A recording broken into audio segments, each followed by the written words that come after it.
Le Gabon, comme ses voisins de la sous-région d'Afrique centrale, s'est engagé dans l'élaboration d'un plan d'action intègre pour le contrôle des maladies virales du manioc, en misant sur la formation et l'utilisation des plateformes et outils techniques.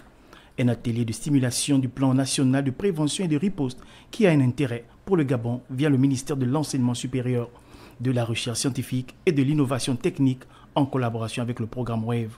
La culture du manioc est menacée par deux principaux virus, celui de la maladie de la mosaïque et les virus de la souillure brune du manioc, qui peuvent entraîner des pertes de rendement allant de 50 à 100%.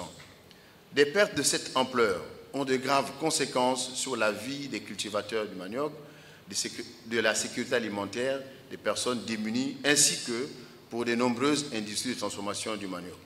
Nous devons tout de même signaler qu'ici au Gabon, la CBSD n'a pas encore été détectée, mais toutes les projections faites à travers des modélisations indiquent que cette pathologie atteindra bientôt notre pays si aucune mesure décisive n'est prise.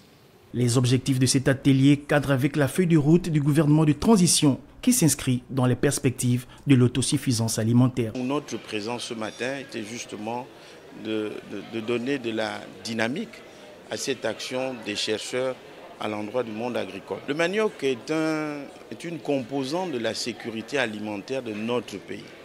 C'est un problème national et dans le cas d'espèce, c'est la recherche scientifique qui vient en appui de l'action menée au sein du ministère de l'Agriculture pour permettre justement que la production soit accrue et que les producteurs soient protégés des éléments qui peuvent nuire effectivement à leur rendement.